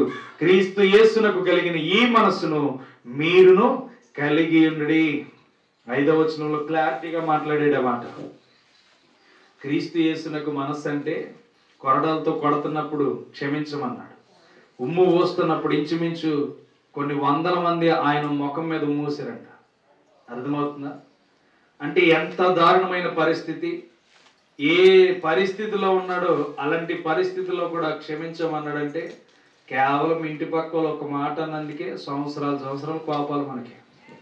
అవునా? ఉంటాయా కోపాలు? ఉంటాయి. నేను చేశానండి బాబు, ఆ పెదనాలతో ఇంచుమించు చాలా మాట్లాడలేదు నేను కూడా. ఎందుకని? దేవుని ప్రేమ లేదు. వాళ్ళు ఎన్ని చేసినా ఈరోజు ప్రేమించుకుంటూనే వెళ్ళిపోతున్నాం. ఎందుకని? దేవుడు ఆయన ప్రేమను మనలో ధరించుకోమన్నాడు. ఆయన ప్రేమను ధరించుకోకుండా ఎన్ని చెప్పినా మీ మనసులో మారు, నా మనసు మారదు. ఇంటికాడ ఒకరిని ద్వేషించి మిమ్మల్ని ప్రేమించండి అంటే నాలో ప్రేమ లేకపోతే దేవుని వాక్యం బోధించి ఏం లాభం? అర్థమవుతుందా? క్రీస్తు ప్రేమ మనలోనికి వస్తే ఆ ప్రేమ ఎదుట వారిని ప్రేమించేలా ఉంటుంది. నేను చెప్తున్నాను కదా, నేను బోల్డ్ మందిని ద్వేషించాను, ఎంతో మందిని సంవత్సరాలు మాట్లాడలేదు. ఇదంతా ఏంటయ్యా అంటే లోకంలో ఉన్న ద్వేషము, క్రోధము, మన జీవిత బిహేవియర్ ఇది. కాబట్టి దేవుడు అంటున్నాడు, క్రీస్తు యేసునకు కలిగిన ఈ మనస్సు మీరును కలిగి ఉంటే మీలో ప్రేమ అభివృద్ధి పొందుతుంది. ప్రేమ అభివృద్ధి పొందితే మన శరీరానికి ఆరోగ్యం వస్తుంది. మనలో కుళ్ళు ఉండదు, కుతంత్రాలు ఉండవు, స్వార్థం ఉండదు. వివేకమైన జ్ఞానం దేవుడిచ్చి వాటన్నిటినీ తొలగించి సంతోషంగా మన ఆరోగ్యాన్ని పరిపూర్ణం చేస్తాడు. చాలా మందికి అనారోగ్యాలు ఎందుకు వస్తాయి? లోపలంతా పుచ్చిపోద్ది, పైన మాత్రం ముఖం తేజస్సుగా కనబడుతుంది. అర్థమవుతుందా? దేవుని ప్రేమ మన హృదయంలో ఉంటేనంట అందరము క్రీస్తుని కలిగి జీవిస్తామంట. అర్థమవుతుందా? యాక మనస్సుకులై ఉండమంటున్నాడు. అందుకనే మీకు తెలిసేది ఏంటంటే నేను చేసిన పొరపాటు మీరు చెయ్యొద్దు. అర్థమవుతుందా? నేను చేయలేదని మీకు బోధించట్లా, నేను చేసేదని మీకు బోధిస్తున్నా. దాని వలన మనకేం కలుగుతుందంటే కుళ్ళంతా మన హృదయంలో ఉండిపోతుంది. దాన్ని తీసేసి స్వేచ్ఛగా ఎప్పుడు ఉంటామో వాళ్ళు ఎదురు పడినప్పుడు మన నోటి నుంచి వచ్చే ప్రతి మాట దేవుడు తెలుసుకుంటాడు కనుక, దేవుడే మనకి తోడై ఉన్నాడు కనుక మనం తప్పకుండా దేవుని చెంత ఆశీర్వదించబడతాం. అర్థమవుతుందా? ఒక ఉదాహరణ చెప్తాను. చాలా టైం అవ్వకపోయినా ఈ రోజు చూద్దాం, ఎందుకంటే డెకరేషన్ చేసి వెళ్తాకున్నాను ఇక్కడ. అర్థమవుతుందా? ఆలయం విడిచిపెట్టిన అన్నం తినాలి, టిఫిన్ చేయకపోయినా పర్వాలేదు. అర్థమవుతుందా? జాగ్రత్తగా ఉండి ఒక ఉదాహరణ చెప్తున్నాను. ఏంటయ్యా అంటే దేవుని యొక్క ఉన్నతమైన కృపలో మనం బాగా అబ్జర్వ్ చేయండి. ఒక గాడిదికి ఒక పులికి గొడవ వచ్చిందంట. ఎక్కడొచ్చింది గొడవ తెలుసా? గాడిద అంటుందంట గడ్డి నీలం రంగులో ఉందన్నదంట. గడ్డి ఏ రంగులో ఉంటది? ఎవరు నీల రంగు అన్నట్టు అనుకుంటుంది. ఏ రంగులో ఉంటది? పచ్చ రంగులో ఉంటది. సింహం అన్నదంట పచ్చ రంగులో ఉందన్నదంట. మరి సింహానికి కళ్ళు కనబడుతున్నట్టు, గాడిదికి కళ్ళు కనబడుతున్నట్ట? పులికి కళ్ళు కనబడుతున్నట్ట, గాడిదికి కళ్ళు కనబడుతున్నట్ట? పులికి కనబడుతున్నట్టు. ఈ రెండు వాదాపాదాలు ఎక్కువైపోయినాయి అంట. నువ్వంటే నేను గొప్ప, నేనంటే నువ్వు గొప్ప అని. ఈ రెండు, గాడిదేమో నీలం రంగు, పులేమో పచ్చ రంగు. ఈ రెండిట్లకి సమాధానం లేక సింహం దగ్గరికి వెళ్ళి అంట. మరి రాజు కదా, మరి అడవికి మన ఇద్దరం ఈ తగాదా మనకు కరెక్ట్ కాదు, రాజు దగ్గరికి వెళ్దాం నడువని వెళ్ళి అంట. రాజు దగ్గరికి వెళ్ళిన తర్వాత వీళ్ళిద్దరు వాదపాదాలు తెలియజేస్తున్నారంట. అయ్యా, నేను సందకాడి నుంచి గాడిద అంటుందంట నీలం రంగులో గడ్డి ఉందని చెప్తుంటే ఈ పులిచూడయ్యా నన్నే మోసం చేస్తుంది, పచ్చ రంగులో ఉందని చెప్తుందంట. అర్థమవుతుందా? పచ్చ రంగులో ఉందని చెప్తుంది అన్నదంట. అప్పుడు సింహం అన్నదంట, ఇదిగో గాడిద నువ్వు చెప్పిందే కరెక్ట్ అన్నదంట. అర్థమైందా? గాడిద అన్నదంట సింహం, నువ్వు చెప్పిందే కరెక్ట్ అన్నదంట. అప్పుడు గాడిది గంతులు వేసుకుంటూ సంతోషంగా సంబరాలు పడుతుంటే సింహానికంట 3 రోజులు శిక్ష వేసిందంట సింహం పులికి. మరి పులికి ఏం కనబడుతుంది? పచ్చన. మరి గడ్డి ఎలా ఉంటది? పచ్చగానే కనబడుతుంది. బాగా అబ్జర్వ్ చేయండి. గాడిదికి చాలా సంతోషం ఇచ్చిందంట సింహం ఆ మాట అన్నింటినీ. ఇప్పుడు పులి ఏం చేస్తుందంటే 3 రోజులు శిక్ష వేసాడంట పులికి. శిక్ష వేస్తే గాడిది సంతోషంగా గంతులు వేసుకుంటూ వెళ్ళిపోయిందంట. సింహంతో అంటుందంట పులి, రాజా, నీకు నాకు చక్కగా తేట తెల్లగా పచ్చగా కనబడుతుంది కదా, నువ్వేంటయ్యా పచ్చ రంగులో లేదని చెప్పేవంటే నీకు బుద్ధి లేదు గనక ఇక్కడ వరకు నాకు వచ్చావు. నువ్వు తెలివి గల దానివే, కానీ తెలివి తక్కువ దానితో వాదం పెట్టుకుని ఇక్కడ దాకా తెలివి తక్కువ వాడిగా నువ్వు ఇక్కడికి వచ్చావు చూడు, నువ్వు బుద్ధి లేని వాడు గనక నీకు 3 రోజులు శిక్ష వేసాను అన్నాడు. అర్థమైందా మీకు? దానికి ఎలాగా బుద్ధి లేదు, తెలివి గల దాని నువ్వు కూడా దాని మాటలకు లోపడిపోయి నువ్వు తెలివి తక్కువ దాన్ని చేసుకున్నావు చూడు, అందుకనే నీకు 3 రోజులు ఎలాంటి పరిష్కారం మరలా ఎన్నడూ జరగకుండా 3 రోజులు శిక్ష వేసాను అన్నదా. అర్థమవుతుందా? దేవుని వాక్యం మనల్ని తెలివితేటల్లోనికి నడిపిస్తుంటే బుద్ధి లేని ఈ నీలం రోకానికి వరకు మనం ఏం చేయకూడదు? ప్రయాసపడకూడదు. దానికి మన లోకమంతా ఏది కరెక్టో తెలిసినా, లోకంలో ఏది న్యాయమో తెలిసినా, లోకంలో ఏది నిజమైనదో తెలిసినా మనం ఏం చేస్తున్నామంటే ఆ గాడిద వల్లనే జీవిస్తున్నాం. అర్థమవుతుందా? క్లారిటీ వచ్చిందా మీకు? మరలా చెప్పిన వచ్చింది కదా. పులికి కరెక్టే జీవితం ఏంటో తెలుసు, అది పచ్చగా ఉందని దానికి తెలుసు. కానీ బుద్ధి లేని గాడిద మాట విని ఎక్కడికి వెళ్ళింది? రాజు దగ్గర చిన్నబోయింది. దాని అమాయకత్వం ఎలా ఉందంటే దాని మీద దానికే నమ్మకము లేదు, దాని విషయం మీద దానికే నమ్మకం లేకుండా పోయింది కనుక ఇది వెళ్ళి ఇంకొకరి చేత తెలుసుకుంటుంది. అర్థమవుతుందా? నీ జీవితం కూడా అదే. ఈ లోకం శాశ్వతం కాదని దేవుడు చెప్తున్నాడు. కానీ శాశ్వతమైన లోకం ఏంటో తెలుసుకున్న తర్వాత కూడా దేవుణ్ణి విసర్జించి బ్రతికితే ఏ మాత్రము కూడా లాభం ఉండదు. దేవుణ్ణి విసర్జించి బ్రతికితే ఏ మాత్రము కూడా నీ జీవితానికి ఏమీ ఉండదు. ఎవరు మోసపోతారంటే నువ్వే మోసపోతావు. ఒకరు నమ్మించవలసిన అవసరం నీ జీవితంలో లేదు. ఒకరు ఈ రీతిగా బ్రతుకుతున్నారని నువ్వు చూపించవలసిన అవసరం నీకు లేదు. నీ జీవితం నీ జీవితానికి కరెక్ట్ అనిపిస్తే అదే నీ జీవితం. ఒకరు నమ్మించవలసిన అవసరం ఏంటి? నీ లెక్కలు పరలోకమందున్న దేవుడు చూస్తాడు. ఎవరి లెక్కలు దేవుడు వారినే చూస్తాడు. నువ్వు వాళ్ళ చేత మంచి వాళ్ళు, వీళ్ళ చేత మంచి వాళ్ళు అని అనిపించుకోవలసిన అవసరమే లేదు. అర్థమవుతుందా? గాడిద వలె అనేక మంది మన జీవితాల్లో ఎదురవుతారు. కానీ నువ్వు తింగర వాళ్ళగా మారకూడదు. అజ్ఞానుల వలె మీరు జీవించకూడదు. జ్ఞానము కలిగిన వారిగానే జీవించాలి. వాదపంతాలు ఎవరితో పెట్టుకోవాలంటే సరైన మార్గంలో నడిపించే వారితో ఏది కరెక్టో ఏది రాంగో తెలుసుకొని నడవాలి. అంతేగాని అమాయకత్వమైన తెలివి లేని గాడిదతో ఎప్పుడు కూడా మాటలు పెట్టుకుంటే మనము తెలివి తక్కువ వాళ్ళం అయిపోతాం. ఈరోజు దేవుడు తెలియజేస్తున్న ఏంటో తెలుసా? మనలో క్రీస్తును ధరించుకుంటే పరలోక రాజ్యం అనే దేవుని రాజ్యంలో తీర్పు తీర్చేవాడు ఒక్కడే కనుక ఆయన ఎదుట మనం ఏక మనసు గలవారమై ఈరోజు ప్రేమ కలిగి జీవిస్తే మన కుటుంబం వర్ధిల్లుతుంది. ఆయన ఆశీర్వదించిన కుటుంబం అంట నిత్యము ఆశీర్వదించబడుతుందంట, ఎన్నటెన్నటికీ ఆశీర్వదించబడుతుందంట. అర్థమవుతుందా? దేవుడు మనకి తోడుగా ఉన్నాడని మరిచిపోతేనే మనము గడ్డి నీలం రంగులో ఉన్నదని కనబడుతుంది. దేవుడు మనతో ఉన్నాడని తెలిస్తే లోకమంతా మనకి పచ్చగానే కనబడుతుంది. అర్థమవుతుందా? ఎప్పటికీ మోసపోవద్దు. మోసపోయినంత మాత్రాన నీ జీవితానికి నాశనం వస్తుందేమో కానీ దేవుడు ఏ మాత్రము కూడా నష్టపోడు. నిన్ను కాపాడడానికి ఈ లోకానికి ఇమ్మానుయేలుగా వచ్చి మనకు తోడుగా ఉన్నాడని చెప్తున్న దేవుణ్ణి విసర్జించి ఎంతకాలం వ్యర్థమైన వాటి చుట్టూ తిరుగుతాం, ఎంతకాలం వ్యర్థమైన ఆలోచనలు పెట్టుకుని తిరుగుతాం, ఎంతకాలం వ్యర్థమైన క్రియల చుట్టూ మనం తిరుగుతాం. ఆలోచన చేయండి. దేవుడు తెలియజేస్తున్నది ఏంటంటే మనమందరము యాక ప్రేమ కలిగి జీవించాలి. ఈ సన్నిధిలో అడుగు పెడుతున్న ప్రతి ఒక్కరి హృదయం దేవుని ఆత్మ చేత నింపబడాలి, దేవుని వాక్యము చేత నింపబడాలి. మనుషులు చూస్తున్నారని కాదు, దేవుడే నాకు తోడుగా ఉండి నేను నడుస్తున్న ప్రతి నడవడికలో దేవుడు నాకు తోడుగా ఉన్నాడు అని చెప్పి మనం గుర్తించుకోవాలి. అప్పుడే మన జీవితాల్లో ధన్యం అనేది ఏర్పడుతుంది, మన కుటుంబంలో అభివృద్ధి అనేది కనబడుతుంది, మన కుటుంబంలో సమాధానం అనేది కనబడుతుంది. దేవుడు చెప్తున్న మాటలను తిరస్కరించి మన ఇష్టానుసారంగా జీవిస్తే ఏ మాత్రము కూడా ఫలితం ఉండదు. దేవుని ఇష్టంలో ఏం చేయాలి, దేవుని కార్యాల్లో ఏం ప్రతి విషయంలో కనుగొనాలి అని చెప్పి మన జీవితం ఉండాలి. అలా అయితేనే మన జీవితాలు అభివృద్ధి పరచబడతాయి. అర్థమవుతుందా? పేదవారికి దుప్పట్లు పంచిపెట్టడానికి వెళ్తే వాళ్ళు ఏ రీతిగా జీవిస్తున్నదో తెలుసా? బరకాలు కప్పుకుని పడుకుంటున్నారు, కింద ఏమీ లేదు, ఆ చలికి బరకాలు కప్పుకుని పడుకుంటున్నారు. ఏ అంటే వాళ్ళ ప్రయాస ఏంటో తెలుసా? పగలంతా కష్టపడిన తాగేసి పడుకుంటున్నారు. అర్థమవుతుందా? ఎందుకో తెలుసా? ఆ చలికి తట్టుకోవడానికి దుప్పటి కొనుక్కోవాలన్న ఆలోచన వరకు ఉండట్లేదు, కానీ ఆ చలికి తట్టుకోవడానికి తాగితే నాకున్న బలహీనతలన్నీ పోతాయి, నాకున్న శ్రమలన్నీ పోతాయి అనుకుంటున్నారు. కానీ వారి జీవితంలో నిజమైన క్రియలను చేయలేకపోతున్నారు. ఎంతమంది ఫుట్పాత్ మీద ఎలా పడుకుంటున్నారో తెలుసా? పాపం అనిపిస్తుంది, అంత దారుణం.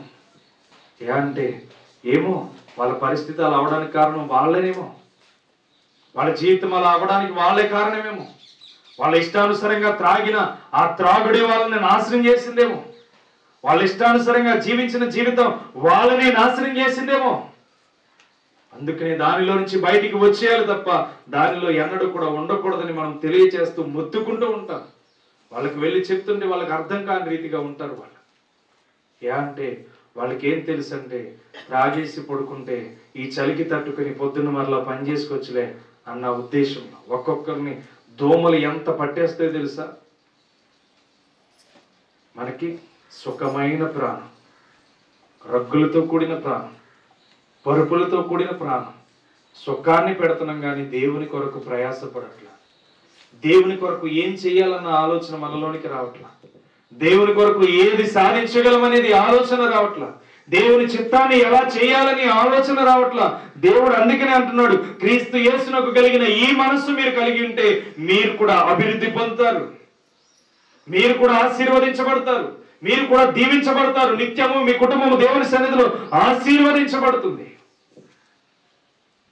దేవుని ఇష్టాన్ని చేయడానికి ప్రయాసపడండి. దేవుని ఉద్దేశాలను తెలుసుకోవడానికి ప్రయాసపడండి. దేవుని మార్గాలను తెలుసుకోవడానికి ప్రయాసపడండి. దేవుని అనుభవాలతో ఎదగడానికి ప్రయాసపడండి. ఏది సాధించలేని వాళ్ళుగా మిగిలిపోతే ఈ లోకం మీకు శాశ్వతం కాదు. దేవుడు చెప్తున్న మాట 2 కొరింథీ 5వ అధ్యాయం మొదటి వచనం. 2 కొరింథీ 5వ అధ్యాయం మొదటి వచనం.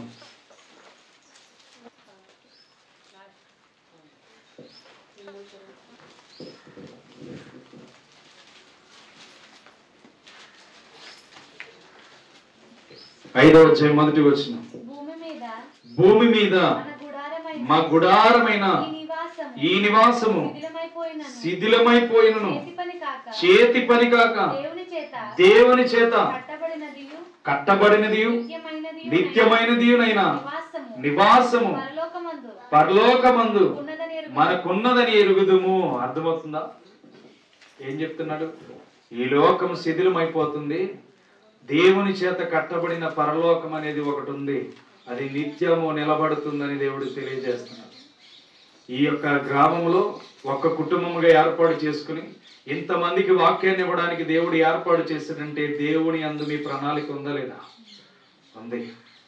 ఒక్క కుటుంబానికి వాక్యమును అందిస్తూ ఇంత జనాంగంగా మీరు మారడానికి గల కారణం దేవుడు మీ యొక్క జీవితాలను ఈ లోకంలో శిథిలం చేయకూడదని ఇష్టపడుతున్నాడు. పరలోకమందు మీ జీవితాలను ఏర్పాటు చేయాలని దేవుడు ఇష్టపడుతున్నాడు. పరలోకమందు దేవుని చిత్తాన్ని మీరు నెరవేర్చాలని దేవుడు తెలియజేయడానికి పనికి రాని నన్ను ఏర్పాటు చేసుకుని, ఏ యోగ్యత లేని నన్ను ఏర్పాటు చేసుకుని మీకు ఆయన క్రియలను తెలియజేస్తున్నాడు. అర్థమవుతుందా? అందుకని అంటున్నాడు, భూమి మీద మన గుడారము ఈ నివాసము శిథిలమైపోయినను పరలోకమందు దేవుని చేత ఏర్పాటు చేసిన దేవుని చిత్తమైన ఏర్పాటు కలిగిన ఒక నివాసం ఉందని దేవుడు తెలియజేస్తున్నాడు. కాబట్టి ఈ లోకంలో మనము యేసుక్రీస్తుకి కలిగిన ఈ మనస్సును మనం అందరము కలిగి ఉంటే తప్పకుండా దేవుని చేత దీవించబడతాం. యేసుక్రీస్తుకు కలిగిన ఈ మనస్సు మనం అందరము ధరించుకుంటే, యేసుక్రీస్తుకు కలిగిన ఈ మనస్సు మన జీవితాల్లోనికి వస్తే మనము కూడా దీవించబడతాం. బాగా గుర్తుపెట్టుకోండి, నడుస్తున్న ప్రతి నడవడికలో దేవుడు మనకి తోడుగా ఉంటాడు. చూస్తున్న ప్రతి చూపులో దేవుడు మన చూపును గమనిస్తూ ఉంటాడు. మన హృదయంలో ఏ మోసకరమైన వారితో, ఏ మోసాలను అనుభవిస్తూ పై పెదవులతో ఎదుటి వారితో మాట్లాడుతున్నామో నీ హృదయాన్ని గమనించే దేవుడు ఉన్నాడు. కాబట్టి నువ్వు చేయవలసిందేంటో తెలుసా? నీ ప్రతి విషయంలో దేవుని చెంతలో నిలబడడానికి ప్రయాసపడాలి. ఆయన శరీరముగా నీ జీవితం మార్చబడాలి. ఆయన ప్రేమను నీ జీవితంలో అనుభవించడం నేర్చుకోవాలి. ఆయన పొందిన గాయాలను నీ జీవితంలో ఏర్పాటు చేసుకోవడం ప్రయాసపడాలి. ఆయన మార్గములన్నిటిలో మన జీవితాన్ని ప్రత్యేకముగా ఆయన వలె రూపుదిద్దుకోవడం ప్రయాసపడాలి. ఎప్పుడైతే ఆయనలా బ్రతకడానికి ఇష్టపడతావో నీలో ఆయన జీవించడానికి ఇష్టపడతాడు. నీలో ఆయన బ్రతకడానికి ఇష్టపడతాడు. నీలో జీవించి ఆయన సంతోషముగా నీ రాజ్యం ఈ లోకముది కాదు పరలోకమందున్నదని చెప్పి నీకు తెలియచేయడం ప్రారంభిస్తాడు. నీ కుటుంబాన్ని దీవించడం ప్రారంభిస్తాడు. అర్థమవుతుందా? దేవుణ్ణి ఎప్పుడైతే మనం కలిగి జీవిస్తామో, దేవుని చిత్తాన్ని ఎప్పుడైతే కలిగి జీవిస్తామో దేవుడు మనల్ని బహుగా దీవించి ఆశీర్వదిస్తాడు. అంతటి ధన్యత దేవుడు మనకి ఇవ్వబోతున్నాడు. అంతటి కృప దేవుడు మనకి ఇవ్వబోతున్నాడు. మరి శిథిలమైపోతున్న ఈ లోకం కొరకు ఏమైనా ఆలోచన చేయొచ్చా? ఆలోచన చేయండి. శిథిలమైపోతున్న ఈ లోకం కొరకు మనం ఆలోచన ఏ మాత్రమో చేయకూడదు. పరలోకమందున్న నివాసము కొరకు మన ఆలోచన ప్రతి క్షణము ఆలోచనగానే ఉండిపోవాలి. ఎవ్రీ సెకండ్, ఎవరి మినిట్, ప్రతి సెకండ్ లో కూడా దేవుని కొరకు ఆలోచన చేయాలి. ఇశ్రాయేలీయులు మూలుగుతూ ప్రార్థన చేస్తున్నప్పుడు, మూలుగుతూ అంటే కష్టపడుతూ వాళ్ళు ప్రార్థనలు చేస్తున్నారు. శ్రమ పడుతూ వాళ్ళు కష్టాన్ని చూస్తూ, శ్రమ పడుతూ వాళ్ళు బానిసత్వాన్ని అనుభవిస్తూ వాళ్ళు ప్రార్థనలు అంటే మూలుగుతూ వాళ్ళ హృదయాల్లో నలిగిపోతుంటే దేవుడు వాళ్ళ మూలుగులను ఆలకించాడని వాక్యం చెప్తుంది. మరి ఈరోజు నువ్వు పని చేసుకుంటూ దేవుణ్ణి స్తుతిస్తున్నావా? పని చేసుకుంటూ దేవుణ్ణి గణపరుస్తున్నావా? భోజనం చేస్తూ దేవుణ్ణి స్తుతిస్తున్నావా?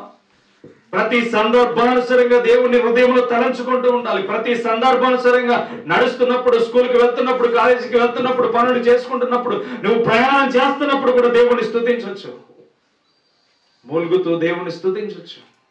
నువ్వు పైకి మాట్లాడితేనే ప్రార్థన కాదు, నీ హృదయంలో కూడా దేవుణ్ణి స్తుతిస్తూ ముందుకు నడవచ్చు. ఎక్కడ ఉన్నా దేవుణ్ణి గణపరుస్తూ ముందుకు వెళ్ళొచ్చు. అర్థమవుతుందా? కాబట్టి మనం ఈ లోకంలో నీలం రంగు కనబడుతుందని చూస్తే పచ్చ రంగు నిజమని మర్చిపోతాం. అర్థమవుతుందా? పులివలే మీరు నీతిగా జీవించాలని ఆలోచన చేసిన పక్క వాళ్ళు నిన్ను మార్చేస్తున్నారంటే వాళ్ళ మాటలు పట్టించుకోకుండా దేవుడు నీకు ఏది చూపిస్తే అదే కరెక్ట్ అని ముందుకు వెళ్ళండి. దేవుడు నీకు ఏది న్యాయం అనిపిస్తే అదే కరెక్ట్ అని ముందుకు వెళ్ళండి. దేవుడు నీకు ఏది తెలియచేస్తే అదే కరెక్ట్ అని ముందుకు వెళ్ళండి. కానీ లేనిపోని మనుషులు నిన్ను త్రిప్పేస్తున్నారంటే ఆ మనుషుల మాటల వైపు మారిపోవద్దు. కాబట్టి ఈ దినాల్లో మనం నేర్చుకోవాల్సింది ఏంటో తెలుసా? దేవుడు మనకి తోడుగా ఉన్నాడు. మనము యాక మనస్సు కలిగి క్రీస్తు స్వారూప్యము మనలో ధరించుకుని మన శత్రువులను సైతం మిత్రులుగా ప్రేమించే వారిగా మార్చుకోవాలి. అర్థమవుతుందా?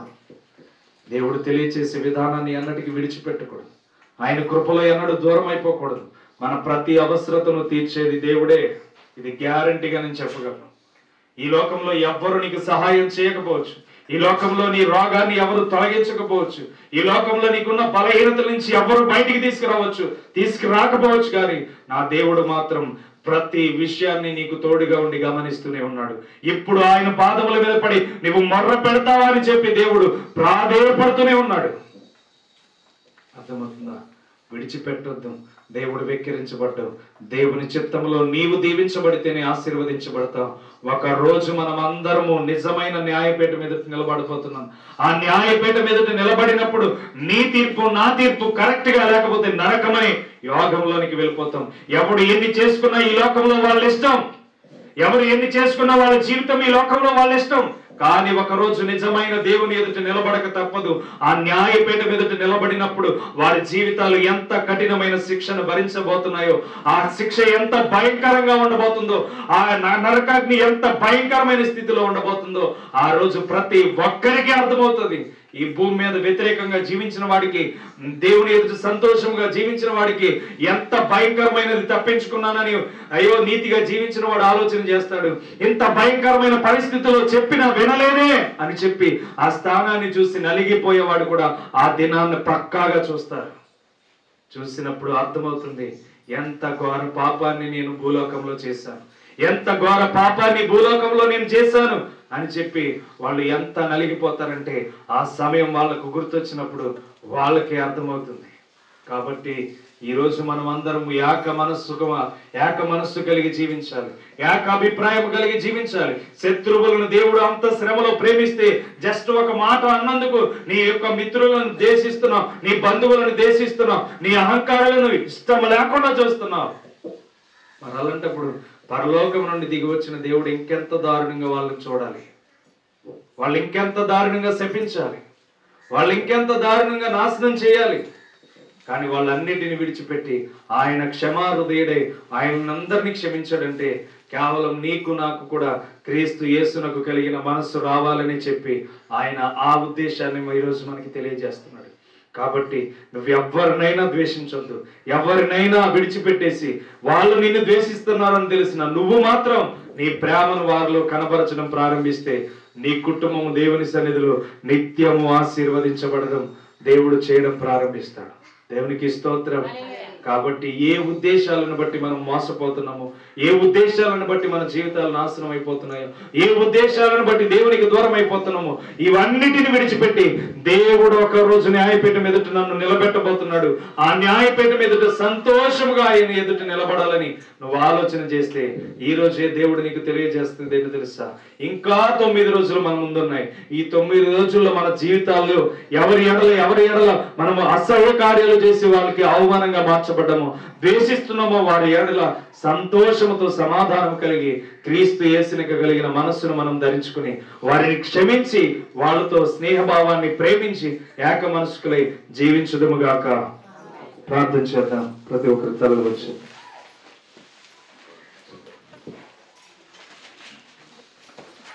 ప్రార్థన చేద్దాం. ప్రతి ఒక్కరి తలలు వచ్చి మోకరించగలిగిన వాళ్ళు మోకరించండి.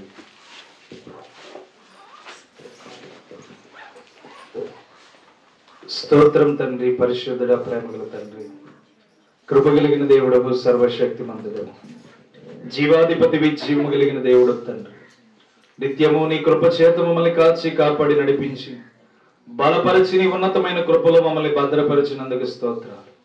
నీ అమూల్యమైన దక్షిణ హస్తము చేత గడిచిన 24వ సంవత్సరం అంతా తండ్రి ఎంతగా మమ్మల్ని కాచి కాపాడి భద్రపరచవు. ఇదిగో ఈ 12 నెలలో ప్రభా ఇంకా 9 రోజులు ముగించడానికి ఉన్నది తండ్రి. నీ కృప చేత మా కుటుంబాలను కాచి కాపాడి భద్రపరిచి నీ అమూల్యమైన ఎన్నో వాక్యముల చేత మమ్మల్ని బలపరిచి ధైర్యపరిచి నీ ప్రేమ చేత ప్రతి ఒక్కటి జయించమని మాకు నేర్పిన తండ్రి నీకు స్తోత్రాలు. ఈ దినమున తండ్రి నీ ప్రేమను కలిగి జీవిస్తేనే మా జీవితాలు బాగుంటాయి. నీ ప్రేమను కలిగి నడిస్తేనే మా జీవితాలు బాగుంటాయి. నీ కృప కలిగి నడిస్తేనే మా జీవితాలు బాగుంటాయి. నీ మార్గము కలిగి జీవిస్తేనే మా జీవితాలు బాగుంటాయి. నీ చిత్తములో బహుగా దీవించబడితేనే మేము ఆశీర్వదించబడతాం తండ్రి. అయ్యా ఇదిగో ఈ సంఘమని కుటుంబాన్ని దీవించండి. మేమందరము యాక హృదయం కలిగి జీవించడానికి మేలు చేయండి. యాక మనస్సు కలిగి జీవించడానికి మేలు చేయండి. యాక అభివృద్ధి కలిగి జీవించడానికి మేలు చేయండి. నీ ప్రేమే మాకు తెలియచేసావు గనుక, నీ కృపే మాకు తెలియచేసావు గనుక ప్రతి ఒక్కరిని ప్రేమతో జయించగలిగే ధన్యతనివ్వండి. ప్రతి ఒక్కరిని నీ మనస్సుతో జయించగలిగే కృపనివ్వండి తండ్రి. అయ్యా ఇదిగో ఇమ్మానుయేలు అన్న మాటకు దేవుడు మాకు తోడుగా ఉన్నాడు నీ అర్థం ప్రభువా. నీ పరిశుద్ధమైన కృప చేత మమ్మల్ని కాచి కాపాడి నడిపించి బలపరచండి తండ్రి. నీ అమూల్యమైన దక్షిణ హస్తము చేత అయ్యా నీకు కోపము రేపే బిడలుగా కాక నీకు ప్రభా ఏ మాత్రము కోపము పుట్టించని బిడలుగా మేము జీవించడానికి మేలు చేయండి. అయ్యా కోపము రేపిన బిడలు తండ్రి నీ నామాన్ని గాయపరచరు తండ్రి. మేము నిన్ను కోపగించే వారిగా కాక తండ్రి అయ్యా నీతో సమాధానము కలిగి జీవించే భాగ్యమునివ్వండి. శాంతి కలిగి నడిచే భాగ్యమునివ్వండి. నీ మేలైన మెండైన ఆశీర్వాదములతో నడవగలిగే కృపనివ్వండి. పరిశుద్ధాత్ముడ నేటి దిన విన్న వాక్యాన్ని బట్టి అయ్యా మా నోటిని కట్టుకొని మా హృదయాలను కట్టుకొని మా హృదయములను కట్టుకొని మేమందరము యాక హృదయము కలిగిన వారిగా మార్చండి తండ్రి. యాక ప్రేమ కలిగిన వారిగా మార్చండి. మాలో ఎన్నో ద్వేషాలతో ఉండిపోయినాము. మాలో ఎన్నో ఘోరాతి ఘోరమైన పరిస్థితుల్లో ఉండిపోయినాము. మా కుటుంబాల్లో తండ్రి మేము చేసిన ఘోరాతి ఘోరాలు బిడలు కూడా చేస్తున్నారేమో తండ్రి. అయ్యా బిడలు చేయకుండానట్లు నీ కృపతో ఈ దినాన్ని మాట్లాడి ఉన్నారు కనుక ప్రతి ఒక్కరూ ప్రేమ కలిగి ప్రతి ఒక్కరితో సమాధానం కలిగి ప్రతి ఒక్కరిని తండ్రి తగ్గింపు కలిగిన జీవితంలోనికి నడిపించండి.